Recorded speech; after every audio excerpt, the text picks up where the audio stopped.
Hello Internet, my name is Andrew, I'm a bass player in New Zealand and this is the Squier Mini P bass.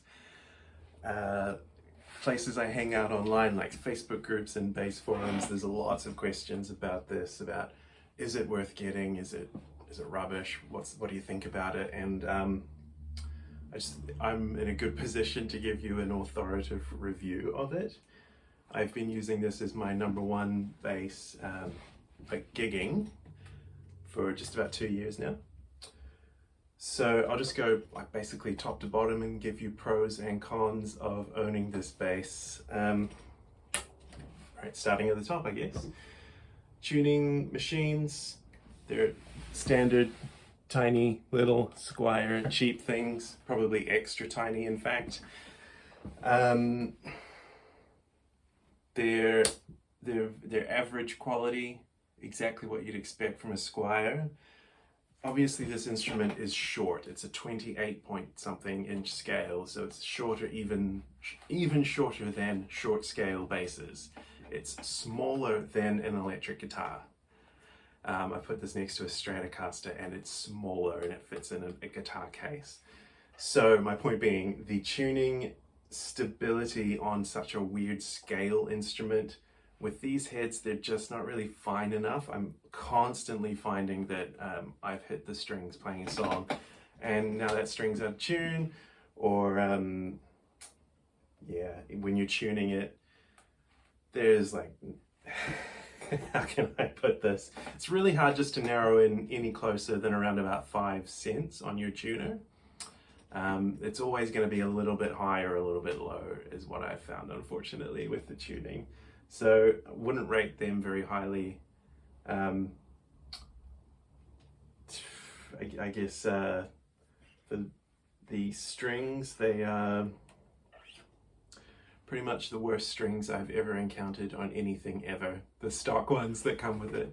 And I've got the stock ones on at the moment because I'm actually trying to sell this one. So there's part of the review already. It kind of gives you the spoiler alert that I'm actually trying to get rid of this thing because I'm sick of it. So with the stock strings on it, they're kind of dead. They're very, very clearly not the correct scale length. There's a lot of winding around the post, but no string tapering, no silk, that sort of thing. I don't even know what they are. I don't know what the scale is. I don't know what they're made of. I don't know what brand they are.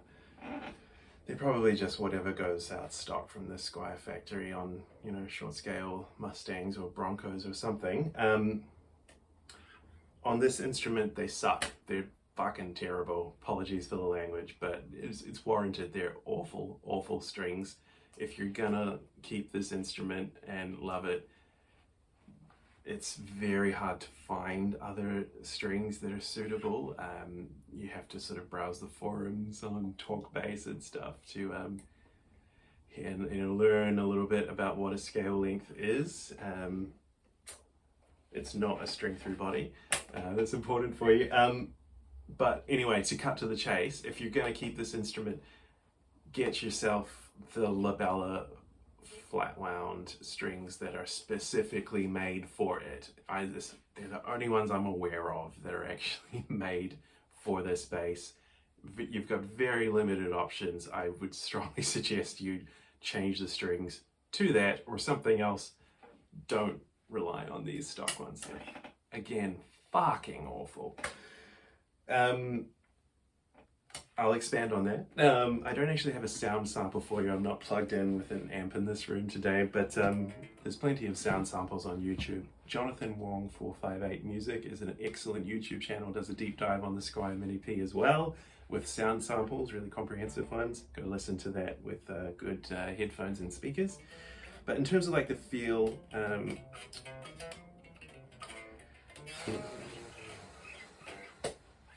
why am I still talking about the strings? They're terrible to play. They're average or below average to play with fingers and with your pick.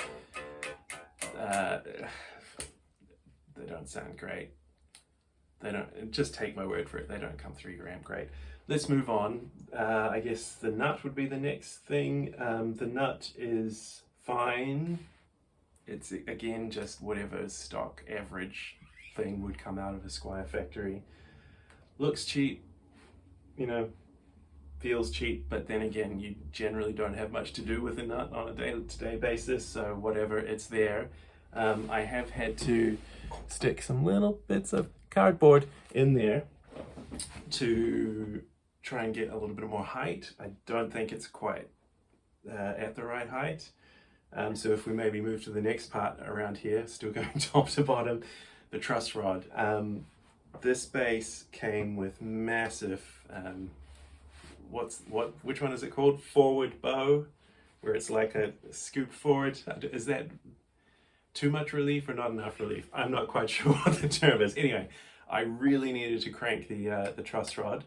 I don't know if I broke it by doing it like my first turn was too hard or something, but all I know is no adjustment left or right to the truss rod in any direction at any speed, meaning I have actually done it quarter of a turn, wait for a day, quarter of a turn, wait for a day, you know, trying to get it to move. This neck has not moved at all. Quite disappointing, because I'm sort of now in that limbo with this particular model anyway. I don't know if this is going to be for every one of these. That limbo where I've got some mad fret buzz sort of just all over the fretboard. It's not in a particular spot, it's generalized fret buzz, but I can't do anything about it. And the action is too high. And so it's like, well, I can't really go any higher on the action, but I'm still buzzing. So, you know, so far, how am I rating this thing? It's a thumbs down from me, and we've only made it this far down the instrument.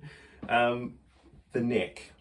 Let's talk about the neck. I'll give them this. This is a really, really well-made neck. There's no fret sprouting. There's no sharp edges. It is tiny. It is. Have I talked about the overall size of it yet? It's a tiny, tiny neck, tiny instrument in general, very, very light. And this is one of the biggest pros about this instrument. One of the best things is how tiny this neck is. I can almost wrap my entire hand around it, like twice. No, it's a 38 millimeter neck on this one. On the websites for the advertisements for this instrument, it'll say it's a 41 point something millimeter neck, like, or in freedom units, imperial, it's like 1.6 something inches. It's not. The advertisements for this instrument lie. It's smaller than advertised, which for me is a big plus, because I love them thin guitar necks. So just be aware of that. I don't know if that's for every single one, but just for this particular model, I don't know why this one would be any different from others, but you know, this neck is 38 millimeters. I've measured it, measured twice, cut once. I've measured it several times, just couldn't believe my eyes. So that's great. Let's go a little bit further. The fret spacing. It's 28 inch, 28 point something. I don't remember the decimal there. It's tiny. It's almost ukulele size, bass ukulele. In fact, it is bass ukulele scale. The fret spacing is amazing. I can do 1, 2, 3, 4, 5 frets with one hand, whereas sometimes, you know, depending on which bass and what kind of size person you are, you can only do 3 fret stretch. So there you go. What that translates to is that this is a very ergonomic instrument, very, very friendly for long periods where where you'd be quite busy, you'd have to move your hand, you'd be stretching, you'd be straining, whatever. It really, really eliminates that. The small size combined with the thinness and the compactness, it just means your hand can almost stay in one position and do everything, or if you have to move, it's no big deal at all. It's so, so comfortable. I can't rate this neck highly enough. I wish I could keep it. We'll get to that in a second. Let's keep moving down. What else can I tell you? Strap buttons, I guess that's something to talk about. as with just about every bass I've ever had, every guitar I've ever had, after a couple of weeks they start unscrewing on their own accord. You tighten them back up with a screwdriver, they unscrew again a week later. On most of my instruments I give up and I just super glue them in. Just because, you know, when am I ever going to need to unscrew them? Never, right? I haven't done this on this one. They seem to be okay. They're black for some reason. They're not chrome, even though the rest of the hardware is chrome. Yeah, they're cheap, they're nasty, just like any other Squier, basically. So I guess we're at the body. Should we just say Pickguard next? It's the 1-ply white. It's yucky. It's the standard one that comes on Squiers. There you go. Actually, I've got a lot to say about pickguards. I've spent a long time hand carving pickguards for another instrument of mine, because that was the only option because of how unique of a body it was. I couldn't find anything that on like eBay or Amazon or whatever, all parts. I couldn't find anything anywhere that would fit. And I even spent quite a lot of money ordering things that I assumed would fit and paid the price for that assumption. If I was going to keep this one again, which I'm not, I definitely want to get rid of this. I sort of stopped looking at it, but it was always in the back of my mind, like, I hate this color, I hate the look. Even if I wanted to stick with white, I would probably want the 3-ply white. Point being, I believe there's one guy in the world who advertises replacement pickguards for this exact model, and I think he's on eBay, and they're pricey. So I never bothered to spring for them, I never bothered to carve my own, but I guess my bigger point is that it's such a uniquely tiny instrument. I know it's the same shape as a P bass, but take it from me, this is tiny. I don't actually have a real P bass full scale to compare, but it would be like this big. You know, maybe the camera's not showing just exactly how tiny this thing is. It would be like up here. Very, very difficult to find right size parts to replace this if you ever wanted to. So that's a massive con for me. Let's move on to the actual body itself, and this is just similar to the neck. It's so tiny. I don't think it's poplar. It's probably, I'm not sure what it's made of. I think it's maybe a little bit of a heavier wood, but being tinier, it's very, very, very, very light. I think 6 point something pounds, maybe up to 7, but I have not weighed it. I just have other instruments that I sort of vaguely know the weight of. And it's very, very comparable. For example, here we go. Squier Bronco, which comes in around about 6.5 or 7 pounds. I've modded this one extensively on my own. It's the same weight as this Mini P, despite being quite a lot bigger. So that kind of says that this one is made of a denser, heavier wood. The body has a contour, adding to the comfort. Again, I have nothing bad to say about the playability in the ergonomics. This is the most comfortable bass guitar you will ever play. I really mean that. So that's a massive pro. Just the overall form factor is so comfortable. You're going to be your bad back is going to be really happy with this instrument. Moving to the other part, the pickups. Your ears are going to be very, very unhappy with this instrument. So, you know, you gotta, this is what this is all about. You gotta think about what you're balancing, what your priorities are. For me, I've been struggling with physical illness for a long time. It's what's got me into short scale basses, just to try and save myself some weight, try and have an easier time on the neck. So in a sense, you know, that's what drove me to this instrument, and it did kind of meet my needs, but I'm selling it now because this is the point. Over time, I've just I've grown to hate the tone of this goddamn thing. Despite my best efforts of changing the strings and getting a good setup, it sounds like crap. So the pickups, I believe, are just, the stock ones are ceramics. You can probably just Google or YouTube, search YouTube for like what's the difference between ceramic pickups versus Alnico or whatever. The ceramics are very, very, again, it's hard to find a word to describe a sound. They're very peaky and bitey in the mid-range and not in a pleasant way. You know, sometimes you think, oh, that sounds great and it'll growl really well. No, it sucks. What else can I say? It sucks. And being the short scale, while we're talking about tone, short scale basses obviously have a bit of reputation for being tubby. I mean, hey, I don't know the physics, but I gather that that's because of like more of the fundamental note, less harmonics, just a function of being shorter. Okay, fine. This bass, I would not describe it as tubby. I would describe it, as I said, very, very bitey and abrasive and aggressive and harsh on your ear. And it really, really suffers from something a lot of P basses can suffer from with the split coil setup. And that is that your top two strings, your lowest strings, they are boomy-ish. They're boomy without being short scale tubby.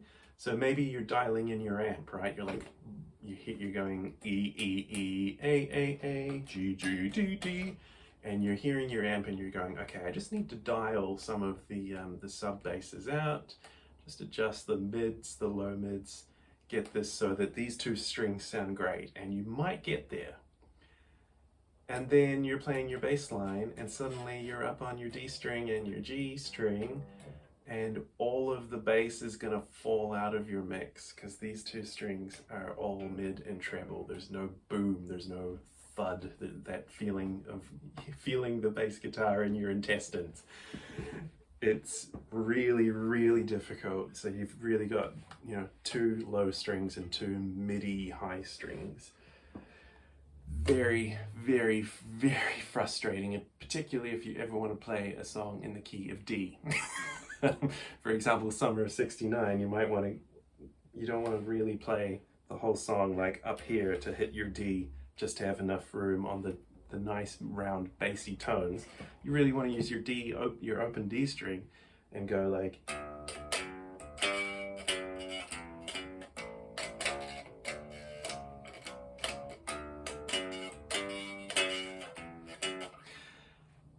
and anything you play on the D and G string, at least in my experience, just fucking dies on its ass in the mix. So that's been really, really disappointing when I'm playing gigs. And like Summer of '69 is a great example of a song where you want it to be loud and everyone in the bar is like cheering and having the time of their life because they're drunk on a Saturday night and it's Summer of '69. So to have the bass guitar kind of like fart out and like just disappear for like, you know, one bar in, one bar where it's gone, and it's like, oh, kill me now.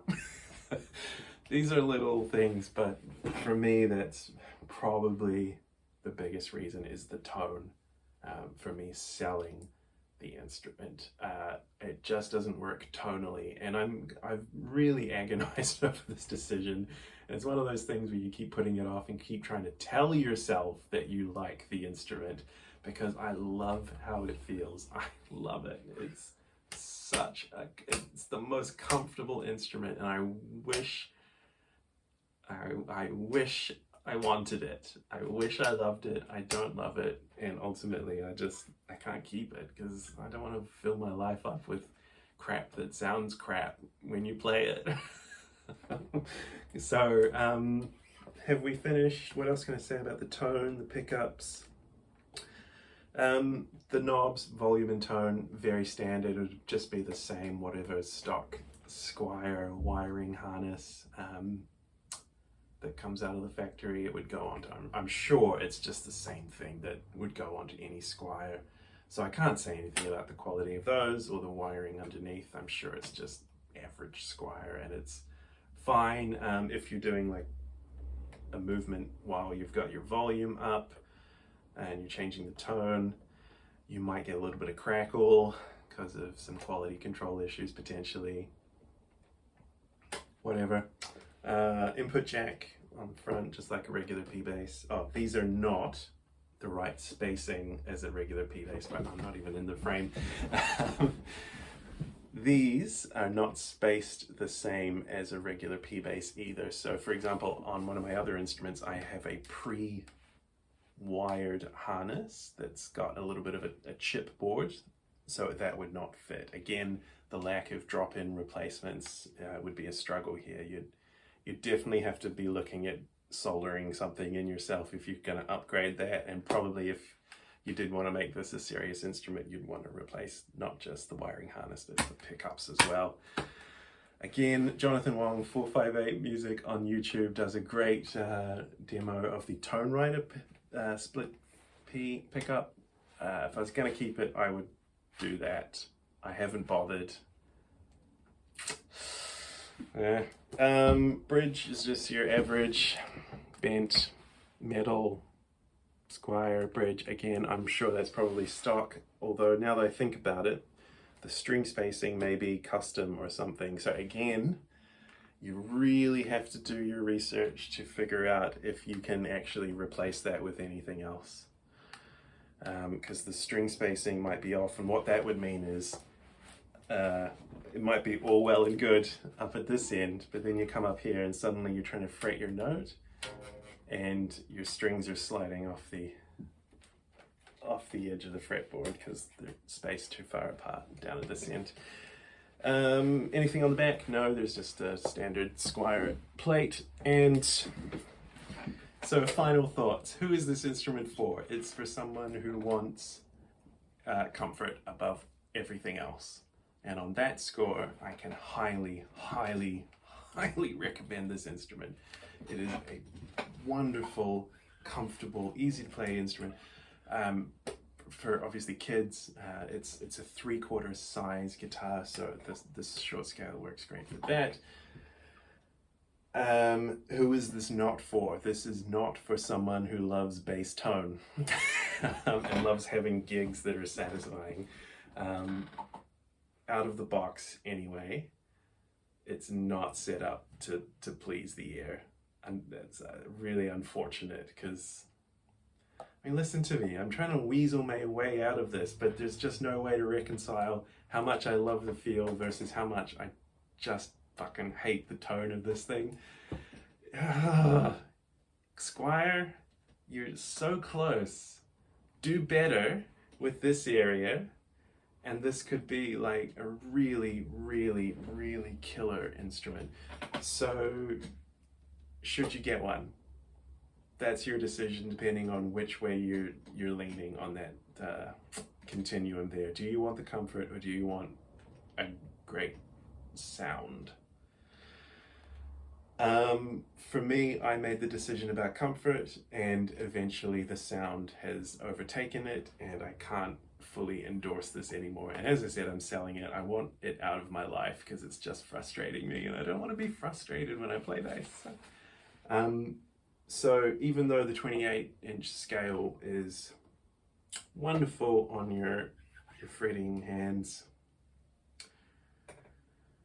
for me personally, I'm going to be moving back to either 30-inch short scale basses and try and find something that meets my needs. You know, the Bronco I just showed you, that's a 30-inch, and that has some of the same elements, but it's just a little bit less good at being comfortable.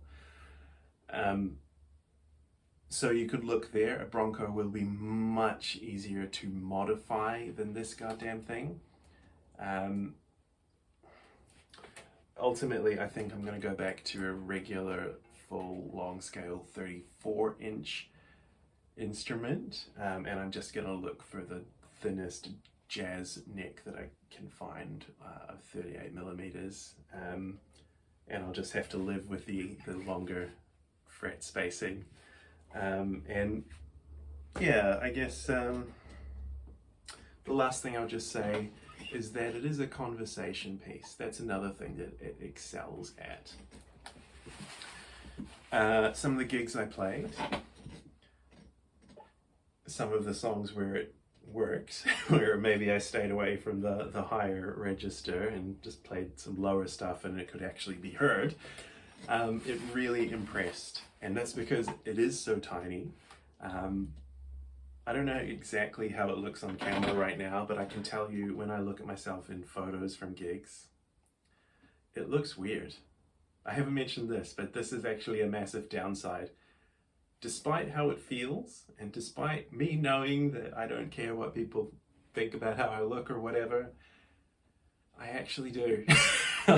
I look dumb holding this thing at a real, real deal big boy gig in a bar.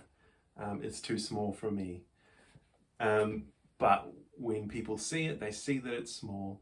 It draws the eye and they go, oh, what's that? That looks a bit off, and they can't quite figure out why. They might not actually put together that it's small scaled, like everything's been shrunk. It's not like one bit has been shrunk, it's all been shrunk evenly. And people come up to me and they're like, oh, that thing. I was so surprised. Wow, what a big sound you get out of such a tiny instrument. So it's really, really good for starting a conversation in a bar. And in that kind of sense, it does deliver and impress more than its stature would kind of communicate. So people see it, they would look at it and say, oh, that's probably a little toy, it's not going to be very good. And if you do actually manage to do something good with it, again, maybe avoiding the higher register, you'll probably wow people. And obviously as a bass player, you know that a huge amount of wowing people with sound comes from your amp and just, gain. But other people don't know that, and they look at it and go, wow! So I think I've been rambling for like over 25 minutes now. Closing thoughts. Build quality, average for Squier, neither up nor down. Comfort, thumbs up. Tone, thumbs way fucking down. Conversation starter, thumbs up. Would I get one again? Thumbs down. Would I keep one that I have? Fuck no. If I was going to keep it, would I mod it? It's so hard to just worry yourself about measurements and does this part fit? Can it be compatible? It's overall, there's a couple of thumbs up for the Squier Mini P, many thumbs down. Let me know in the comments if you've decided to buy one or whatever. We'll have a chat and we'll create the ultimate Squier Mini P review video on all of YouTube. Yeah. Cool. Rock on.